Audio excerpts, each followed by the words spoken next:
Mais avant cela, je reçois Jad Zahab. Bonjour, Bonjour. Jad Zahab. Vous êtes le porte-parole et secrétaire national de Renaissance.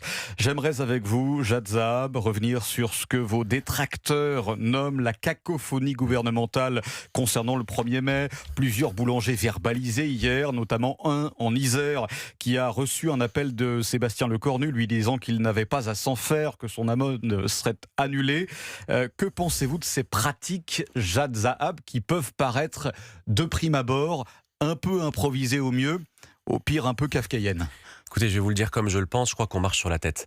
Quand on veut travailler en France, on ne devrait pas être sanctionné. Et c'est précisément pour mettre fin à cette incertitude qu'on a constatée hier que nous avions porté une proposition de loi et nous avions tout fait et nous pouvions faire en sorte que ce texte de loi soit adopté avant hier pour qu'il s'applique le 1er mai 2026, donc hier, et donc qu'il n'y ait pas cette situation où il y ait des boulangers ou des fleuristes qui ont dû ouvrir, 70% d'entre eux ont ouvert, mais ils ont dû passer la journée en se disant est-ce que je vais me prendre un contrôle? Vous êtes de Renaissance? Oui, bien sûr. D'accord, je ne comprends pas alors. Pourtant, Lecornu, c'est un marcheur de la première heure. Que lui vaut cette charge de votre part? Non, alors c'est pas une charge. Nous, vous savez, avec Gabriel Attal et les députés Ensemble pour la République, on a poussé ce texte. On respecte évidemment le droit. Ce texte, le gouvernement n'a pas convoqué ce qu'on appelle la commission mixte paritaire. Bon, résultat des courses, le texte n'a pas été adopté. Et donc, le gouvernement, et donc c'est bien du côté du gouvernement, c'est votre famille politique, Jad Zahab.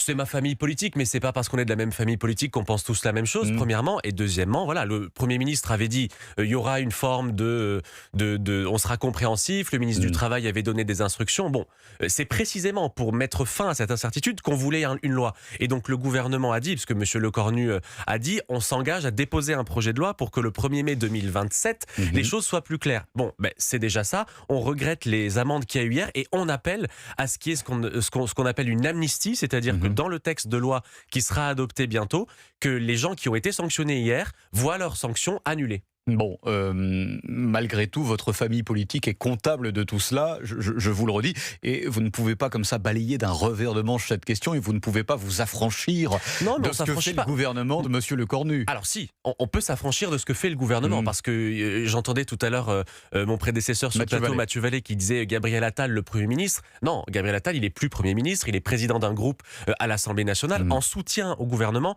parce que nous avons toujours dit, on ne sera pas des éléments de blocage, mais on sera des éléments d'appui dans une période où la France a besoin de stabilité, mais on a un agenda qui est le nôtre et on a poussé cette question du 1er mai et de cette proposition de loi. Donc nous, on a tout fait justement pour pas qu'on se retrouve dans cette situation le 1er mai, mais on respecte l'état de droit, le texte n'a pas été adopté, et donc on fait avec et on se bat pour que ça change. Lorsque vous voyez qu'on embête les artisans qui font travailler leur personnel un 1er mai et qu'on laisse dans le même temps ces teufeurs s'emparer d'un terrain dans le Cher, le département du Cher, ne trouvez-vous pas qu'on marche sur la tête, Jad Zahab? Écoutez, alors c'est deux choses qui sont différentes. On peut pas ça exactement. peut paraître démago présenté comme ça, mais c'est la réalité de notre pays aujourd'hui. Non, mais bien sûr, on peut pas. Moi, je nie pas la réalité. On peut pas comparer ces deux situations parce que c'est pas du même registre. Mais précisément, puisque vous parlez de ce que vous appelez les teufeurs, nous, on est attaché à la propriété privée. On a avancé sur la question, entre autres, des squatteurs avec la loi dite Kasbarian ces derniers mois sur le logement. Donc oui, c'est des sujets sur lesquels on travaille et je suis d'accord avec vous.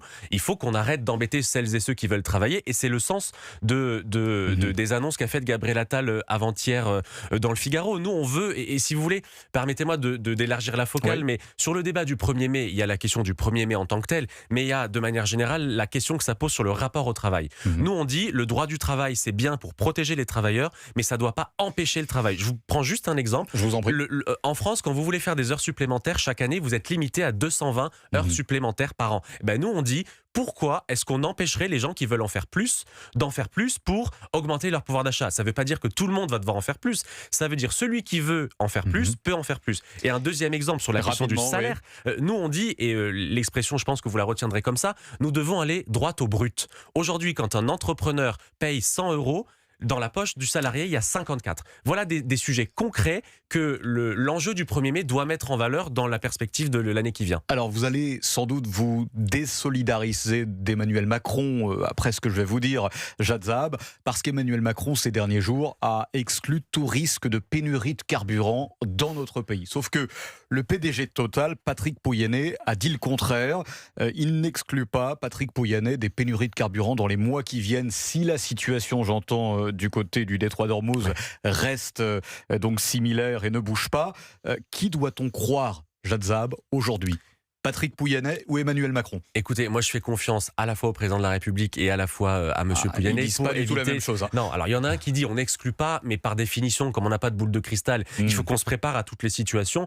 Mais précisément, jusqu'à présent, on n'a pas eu de pénurie. L'enjeu du coût du carburant est un enjeu majeur et je ne sais pas si on va y venir, mais alors, clairement, sur la question des pénuries, moi je sais que les services de l'État, avec les entreprises, il ne faut pas opposer l'État aux entreprises. Total est une grande entreprise qui crée des emplois en France, qui paye des impôts en France, qui nous aide dans notre indépendance énergétique. Donc moi, j'ai pas envie d'alimenter une guerre qui, en plus, je pense, n'existe pas entre l'État et entre les grandes entreprises. Je dis simplement, je pense que le président fait tout pour qu'il n'y ait pas de pénurie et le PDG de Total dit on n'exclut rien. Mais par définition, on peut rien exclure et on fera tout pour qu'il n'y ait aucune pénurie. Bon, d'accord. Gabriel Attal, candidat que vous soutenez à la présidentielle, Jadzab. Pas encore candidat. La décision lui revient. Voilà, c'est un secret de polichinelle. Vous avez raison. Officiellement, on n'y est pas. Voilà, oui, je le dis, c'est un secret de polichinelle. J'ai pas honte de le dire. Alors, Gabriel Attal s'est montré en train d'acheter une baguette de pain hier dans une boulangerie des Hauts-de-Seine à Vanves. C'est son fief. La CFDT parle de politique spectacle. Vous répondez quoi à ça ? Écoutez, je réponds que si le spectacle c'est d'aller acheter sa baguette de pain, dans ce cas-là, on est toutes et tous de très grands comédiens, puisque acheter sa baguette, on le fait beaucoup d'entre nous plusieurs fois par semaine.